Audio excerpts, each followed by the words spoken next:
Got another Mustang video for you today. Today we're going to bleed the brakes and mess around with the tuning on the carburetor and hopefully get this thing to where I can start driving it. As of now, I've been just scooting it around with good old parking brake, moving it around the yard and stuff. The pedal goes straight to the floor, it has no fluid in it, but let's get after it. Alright, so I do not have a second person to sit in the car and press the brakes, which usually takes a while and it's kind of messy. So I've got this vacuum brake bleeder kit here, and essentially the way this works is you hook your air compressor up here and you hook this end to the nipple on your caliper. You fill this with clean brake fluid and it goes to your master cylinder reservoir, and you squeeze this, which creates vacuum, and then it sucks all the fluid into this catch can, so you don't have the mess. And supposedly it's a lot faster. I've never actually used it before. I've always done it the old way, but like I said, if you don't have somebody to help you, this thing is supposed to make the job a lot cleaner, a lot faster, and we'll see how it works.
Planned.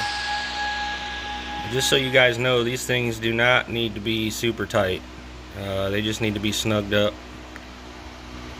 to where the fluid doesn't come out under pressure. They do not need to be so tight that you need a torch to get them out.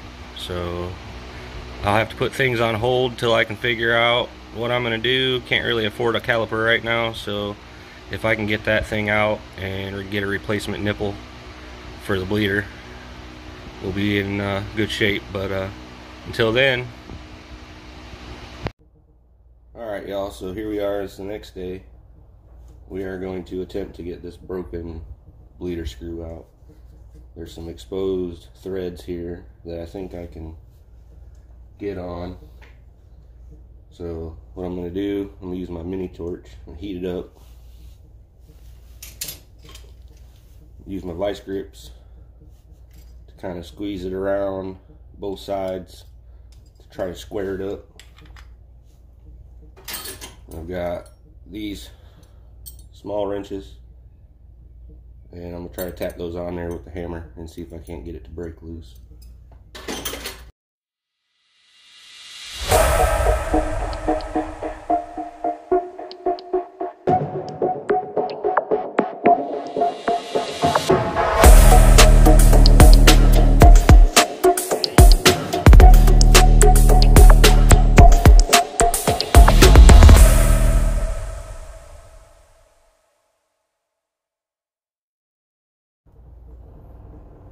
And there you have it. I do not have to buy a new caliper. Now I just have to find another one of these bleeder screws.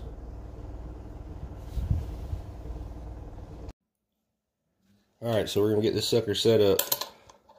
So this is the part that the fluid goes into, and it mounts on your reservoir like this.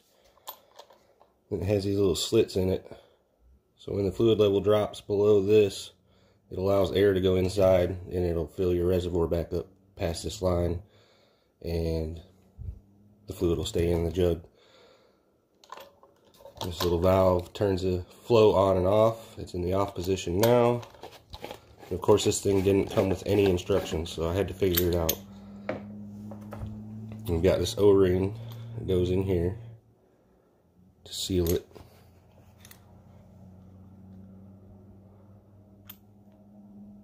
Open, it's closed. It sounds like there's something in there. You definitely don't want that in your master cylinder. I don't know how much fluid this is going to take, so I've got quite a bit here. I'll go ahead and fill this up.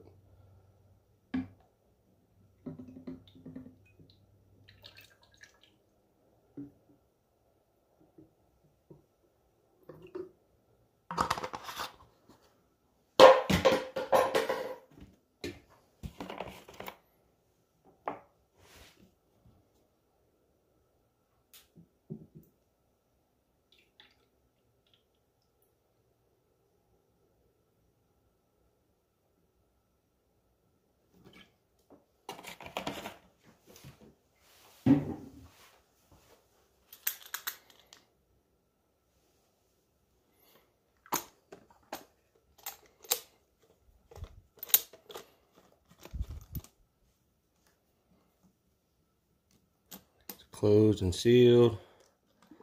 Make sure this sucker's not going to leak. Alright, so far so good. Well, let's get it mounted on the master cylinder. It's kind of heavy. Hopefully it doesn't break.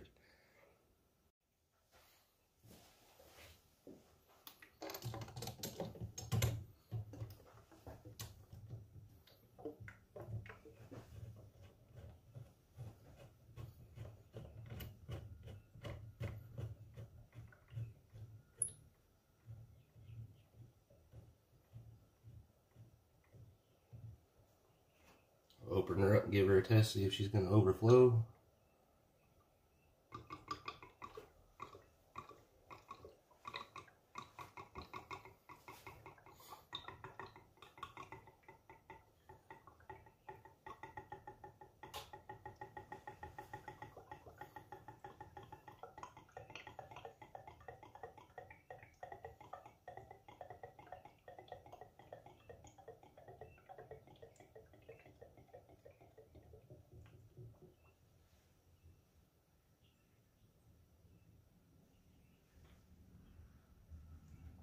Alright. Seems to work pretty good. Filled up to those lines and stopped. I'll close her off and get the other parts ready.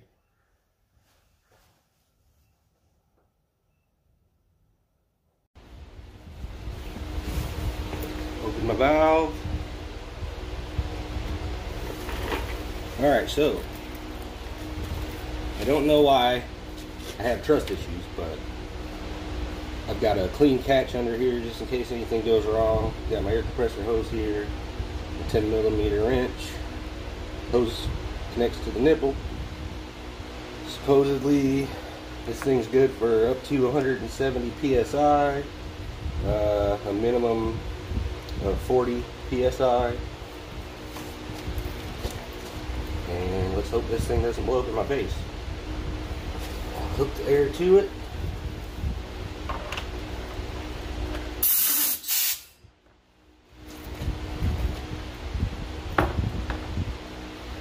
Crack the bleeder valve as I squeeze the trigger, and hopefully we get fluid.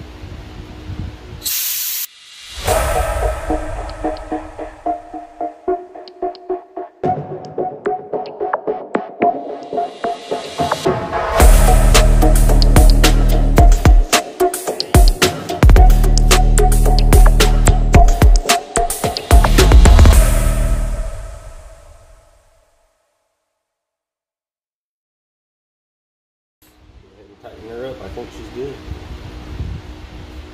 And like I said, these things don't need to be super tight. They just need to be snug.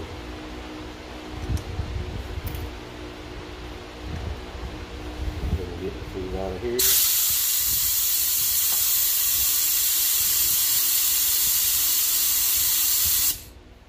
See how much we pulled.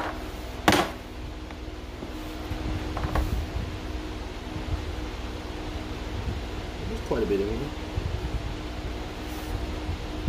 There wasn't much in the lines. I changed all this stuff except for the lines themselves, so there wasn't much in there already. It was pretty much bare. So let's jump on the other 3 corners and then see if we got a pedal.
So after a little trial and error, the vacuum bleeder does work. It cut down the bleeding time significantly. I used up a little bit extra brake fluid than what I would have normally used doing it the old-fashioned way, but I also had to bleed the master cylinder at these 2 bleeder valves, and I now have a pedal.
Alright guys, so now we're going to set the idle air fuel mixture on the carburetor using a vacuum gauge.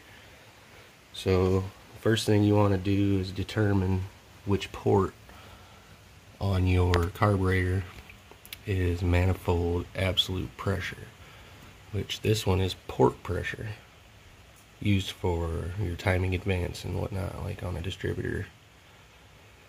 And you have a back one right here. It's going to be your manifold absolute pressure.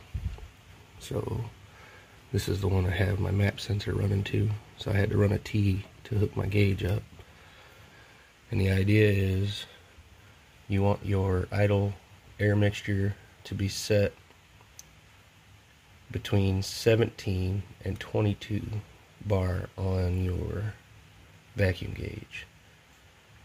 So what you're going to want to do is run your engine up to operating temperature,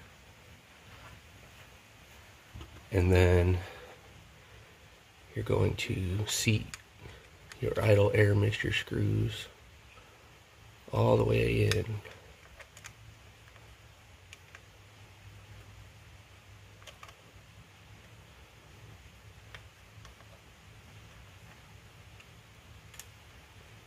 And then turn them back out 2 full turns. So it's a half, 1, half, 2. Same on this side. Half, 1, half, 2. And that's your out of the box base mixture for new carburetor. This one in particular is a Holly Demon 625 CFM with electric choke. A lot of them, you know, they have different ports on them. Well, as I said, this one is a ported vacuum, and then your manifold vacuum are going to pull off the back. So we'll start her up and see where our gauge sits. And ideally you just want to turn these one way or the other until your needle stops rising.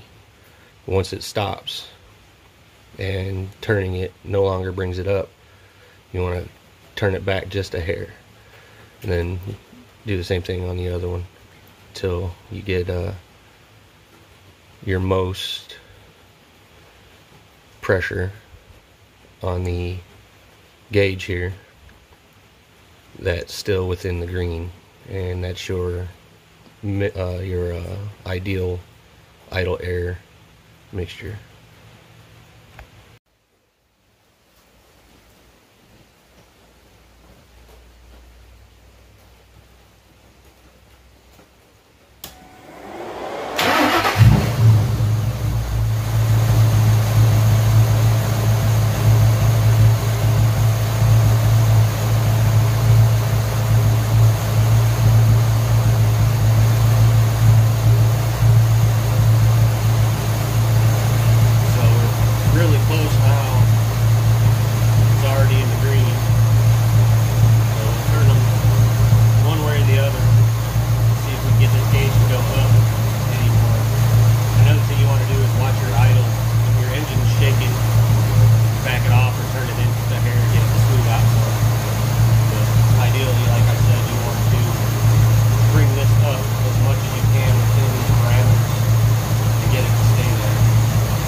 too with the vacuum gauge, you see how fast it sweeps?